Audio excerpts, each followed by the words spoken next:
there's anyone in this room, blow out this candle.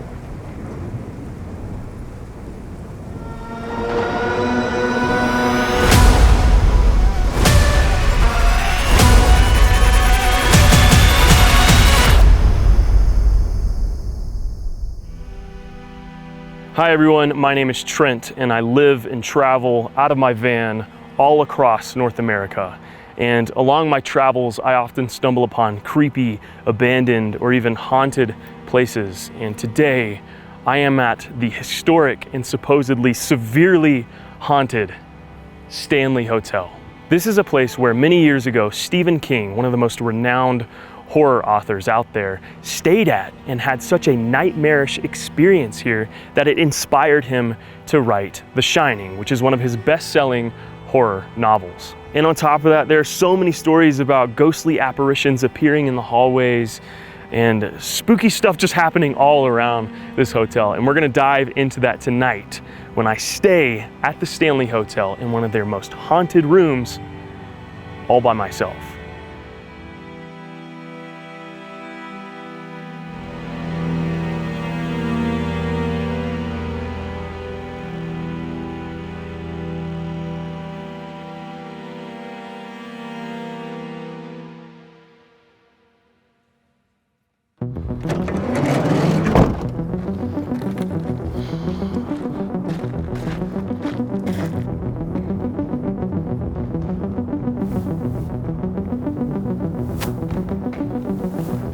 Hello. How are we doing? Great, I am here to check in. Just need credit card, driver's license, look at you right away. All right, cool. Man, this place is awesome. Great. Gotta ask, I mean, experienced anything crazy? No, it's super noisy down here. All right. Any questions at the moment? Nope, I think that's it. All right, the one night and enjoy. All right, thank you.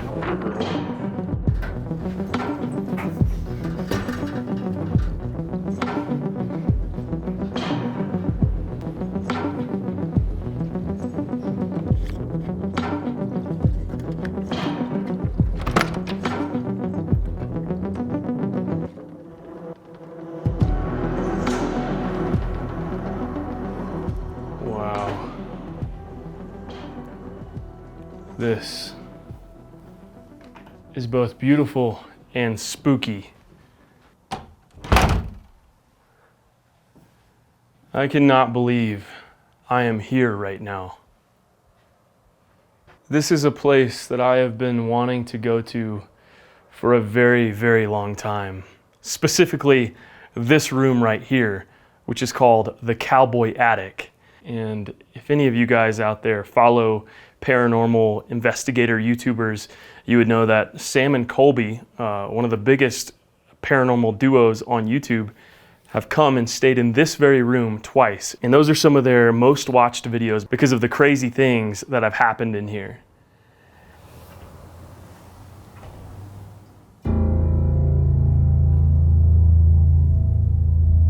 That door just moved.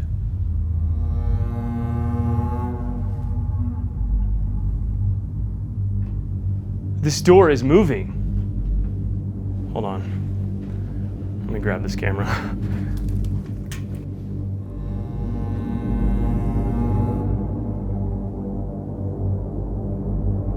Right off the bat, this door is moving.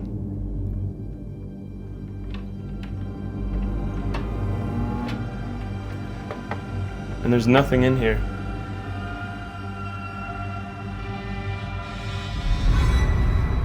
But that window is open. Huh.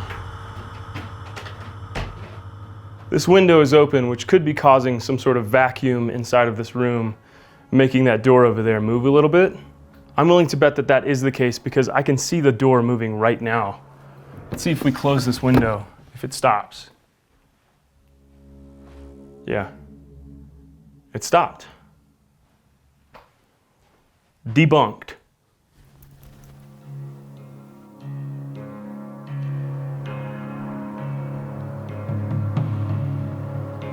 The view out this window is spectacular.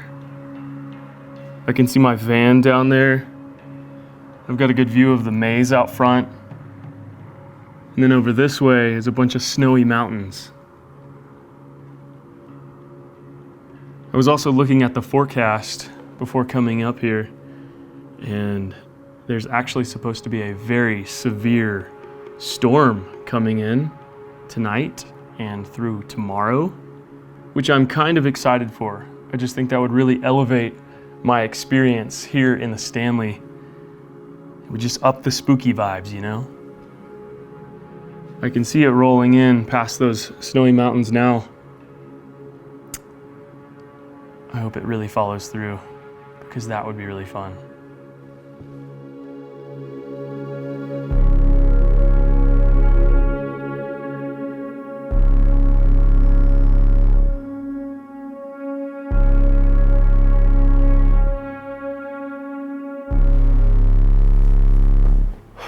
Okay, we've got a few hours before the sun sets here, so I figured I'd take the time and set the tone for the rest of the night by telling you guys a brief history of this place and tell you guys a few paranormal stories that a few guests have experienced while staying here at the Stanley.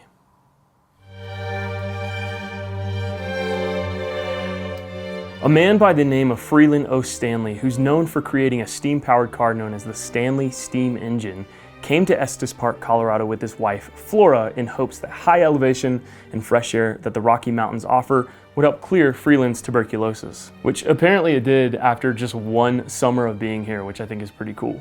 And shortly after coming here, Freeland and Flora fell in love with this area so much that they decided to call it home and eventually start the construction of the Stanley Hotel. When the hotel finally opened in 1909, it was a pretty big deal because even though this place was surrounded by lush forests and snowy mountains, somehow this place was equipped with electricity, telephones, modern bathrooms, and even a maid and cooking staff.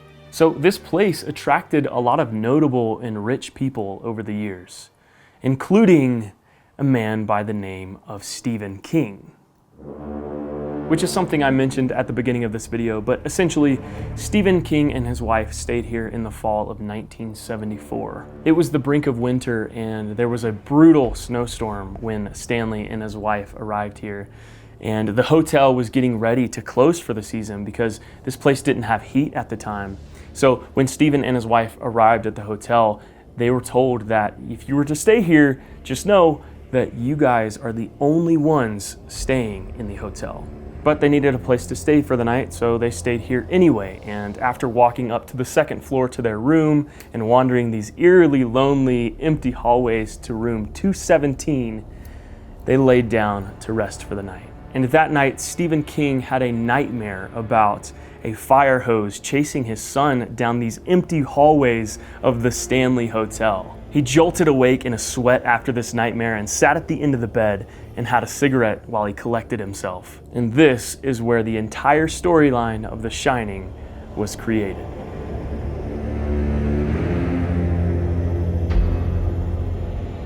Apparently, that room is haunted by a woman named Elizabeth Wilson. She was a maid that worked here way back in the day, and one day when she was in room 217 cleaning up the place, there was a gas leak and it exploded and nearly killed Elizabeth. However, she ended up surviving, and she lived a pretty long life and continued to work here at the Stanley for years. However, a lot of people say that the entire fourth floor of the Stanley is haunted by children. They often hear children running up and down the halls, which is really freaking creepy to me. And I am actually staying on the fourth floor in room 428, which is the cowboy attic. And in this room in particular is where they hear furniture moving on its own, they hear footsteps in the middle of the night, and some have even seen a ghostly cowboy manifesting at the end of their bed, which would be absolutely terrifying to experience. And there are a ton of other ghost stories from real people that have experienced things while staying here in the Stanley Hotel. And we'll get more into that later on in the video. But as the sun begins to set, I'm gonna start getting ready for my own paranormal investigation. I really hope we capture something of our own tonight, but I don't know. We'll see.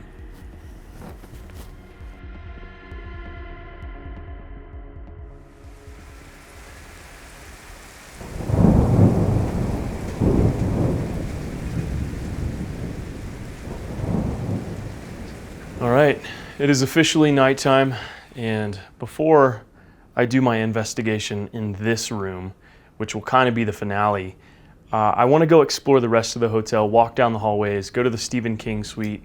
There's a few other buildings that I want to go walk to as well, and I want to save this room for witching hour, which is 3 a.m., and it's about 10:30 right now, so we've got quite a bit of time. So yeah, let's go do some exploring.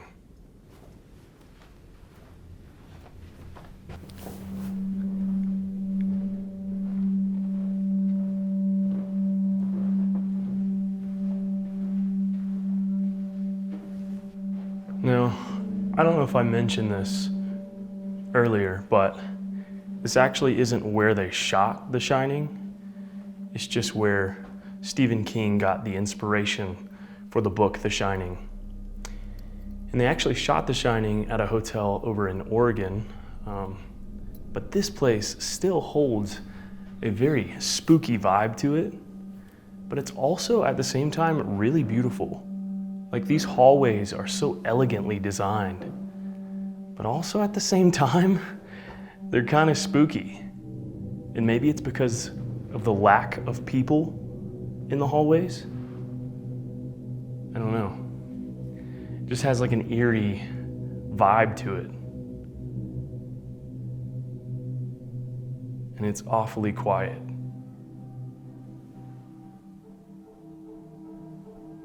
Weird.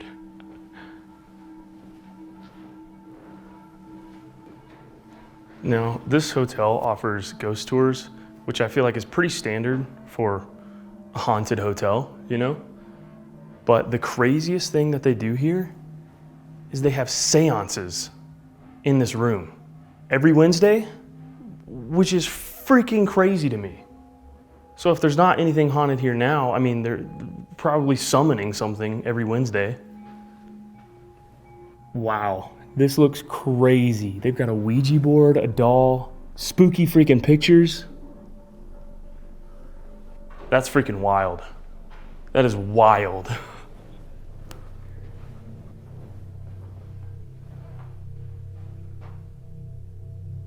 Here it is. 217.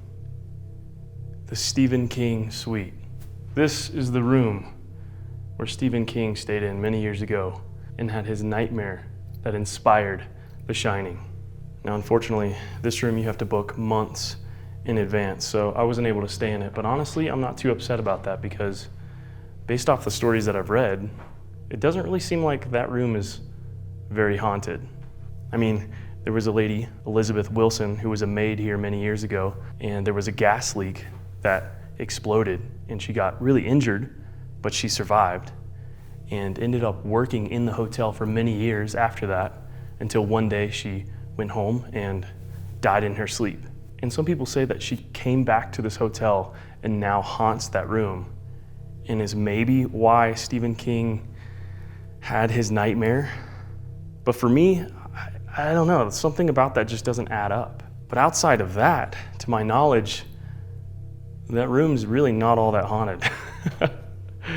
But it's still cool nonetheless that Stephen King was right in that room.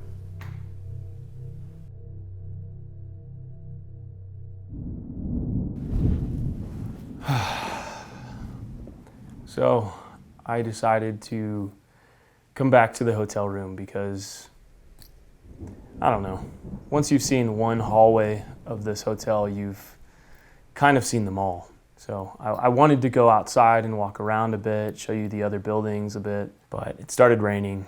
And on top of that, there are just so many places in this hotel that I'm not allowed to film at. So I'm kind of restricted to filming in my hotel room and in the hallways, and that's about it. But the night is young. I'm not giving up yet. And as a matter of fact, I'm gonna spice things up a little bit. Since it's raining and thundering outside, I wanted to elevate the atmosphere a little bit. I brought a candle inside. I feel like turning off the lights and lighting a candle in a haunted room automatically just kind of makes it more creepy. So let's do it.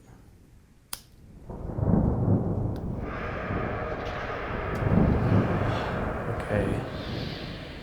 That certainly made a big, big difference. It is a lot creepier in this room now. And with it thundering and storming outside, honestly, this is a vibe. You know, last night I arrived here early because I wanted to film a bunch of B-roll shots of the hotel outside, just so I didn't have to do that today when I'm experiencing the hotel. And while I was doing that, I met one of the tour guides that does the ghost tours here at the Stanley, and she was able to show me around some of the parts of the hotel that the public doesn't necessarily have access to, and that was really cool. However, I wasn't allowed to film in most of these places, which is really unfortunate.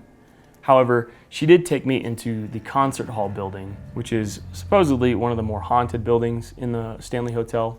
Essentially, the concert hall was built by Freeland Stanley because Flora, his wife, always wanted to be a performer.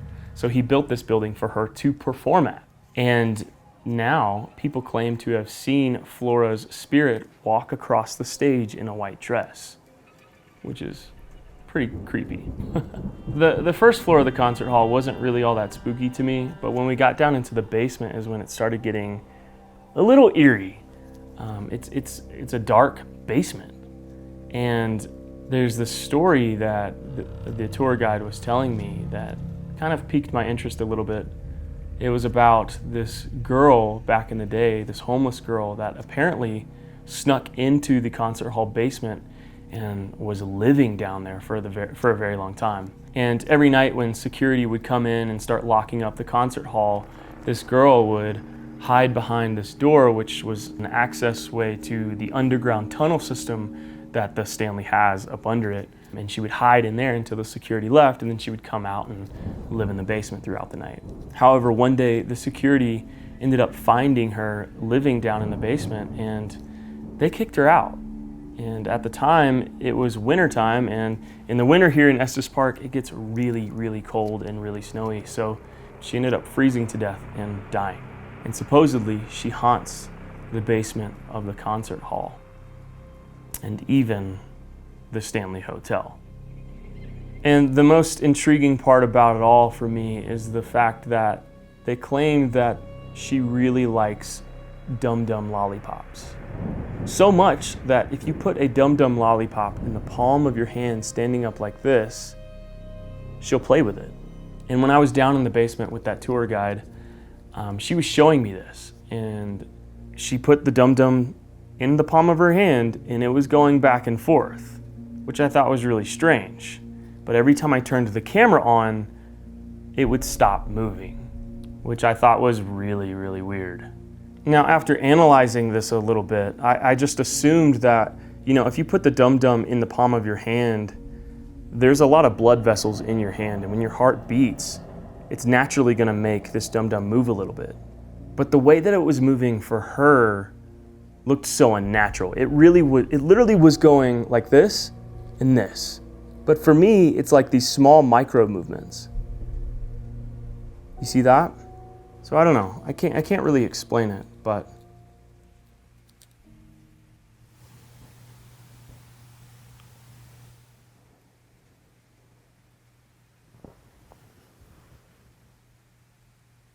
hello?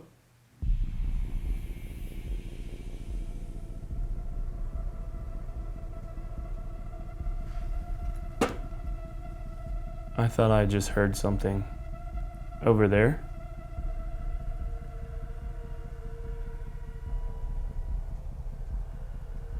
That was weird. It almost sounded like tapping on that wall. Is there anyone in this room? Or is it just me?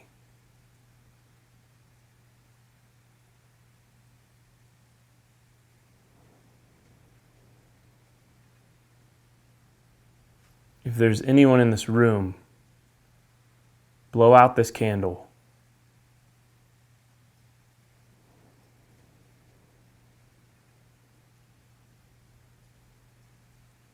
Make something move.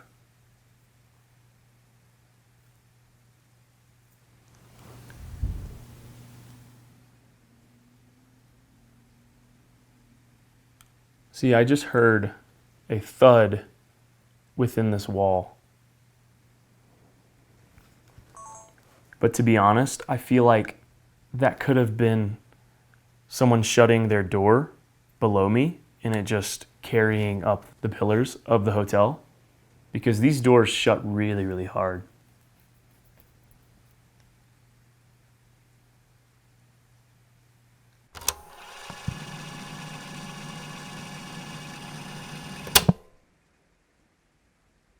But apparently that story comes from a lady that used to work here at the Stanley Hotel as a ghost tour guide. And apparently she was sitting down in the basement with a spirit box for a couple of hours trying to communicate with the ghost. And she kept hearing the name Lucy. So she was like, oh, I must be talking to a girl. And throughout talking to these spirits through the spirit box, she gathered that there was a homeless girl that lived down here, and then she was kicked out and froze to death in the winter snow. However, there is zero documentation that ever happened here. And that is one of the biggest ghost stories here at the Stanley. Now, I don't know how factual that is. That's just what I've been told. But I do think it's very interesting to me. And then on top of that, we were in the basement of the concert hall, and there's this really old mirror down there, very out of place. It's kind of just placed there. It doesn't look like it belongs. Apparently, the owner just bought an antique mirror and put it there. But supposedly, if you sit in front of the mirror and take photos, you'll capture ghosts behind you. And there have been several people that have caught weird objects in the background. She showed me a few pictures. They did look really weird. And I took a few photos myself, but I didn't capture anything. But again, that's just one of those things that are a part of this hotel that there's no reason why it's haunted. It's just a creepy looking mirror that sometimes people capture ghosts in front of. There's no story behind it. No one died in front of this mirror. You know what I'm saying? Like, it just like those stories on top of the Elizabeth story in room 217, and the fact that Stephen King never actually saw anything here. He just had a bad dream.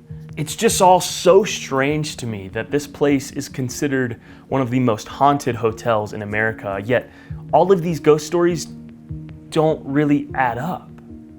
I'm not usually a huge skeptic when it comes to this stuff because I love being scared. I love, the paranormal. I mean, as you guys know, it's fun to be scared for me, but I feel like so many aspects of this hotel can be severely debunked. Like another aspect of this room is the fact that people hear furniture moving around. They hear footsteps a lot, and like I've been hearing that all day. But it's certainly like the building settling. Like this building is so old. Like I hear creaks and cracks all the time, and I hear people walking down the hall constantly. I'm not trying to come here and say this place isn't haunted, because I really don't know. I'm not an expert ghost hunter. I don't have all the paranormal tools. I don't have a spirit box, EMF reader or anything. I just kind of put myself in these positions to feel scared, because feeling scared for me is fun. It's entertainment.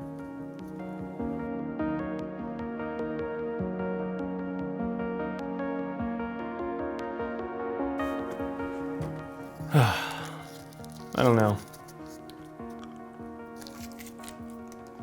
I'm not quite sure what this video is. Maybe I'm not the ghost hunter that I thought I was. Either way, this is a pretty cool experience. Staying in a historic, haunted hotel during a thunderstorm in a candlelit, dark room with a delicious dum-dum. Dude, freak, life is good. Doesn't really get much better than this. That's for sure.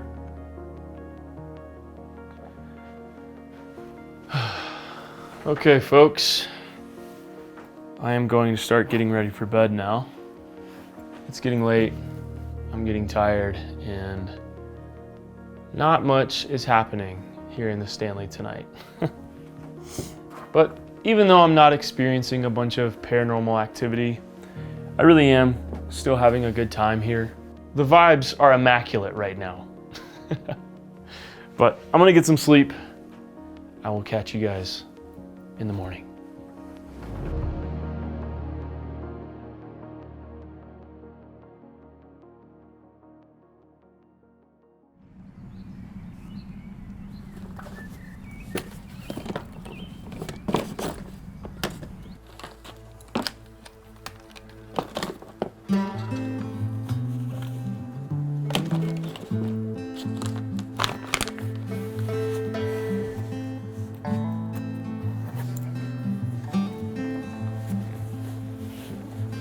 Well, good morning, everyone.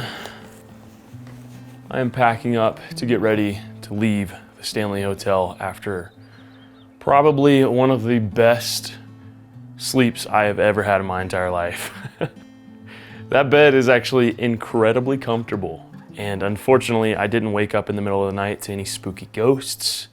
I didn't hear anything, I didn't see anything. I kind of just slept through the night, which I honestly haven't done in a long time. And it felt really refreshing. But to be completely honest, you know, even though I'm disappointed that I didn't really feel scared while being here at the Stanley, I did really enjoy my time here. This is such a wonderful, beautiful hotel with a lot of history, and it's an honor to stay here, especially in this room. A lot of content creators have come and stayed in this room specifically. And honestly, I think they should rename this room to like the Content Creator Suite, because it seems like every content creator that comes to the Stanley stays in this room. And it's kind of cool to see this room on YouTube and then be here myself. So overall, this has been a really, really cool experience. This video didn't turn out the way that I wanted it to, but I had fun, and that's all that matters. And hopefully you guys enjoyed this video too. And if you did, make sure to like this video. It helps me out tremendously, helps my channel grow and thrive here on YouTube. And on top of that, if you want to continue supporting me, I have a merch store, and here's one of my many shirt designs. Vanlife Gamers, what's up? And if you want to continue to support me even further, I have a Patreon where you can subscribe to me and get access to so many videos that you will not find here on YouTube. But with that being said, thank you guys for watching. I will see you all next time. Peace.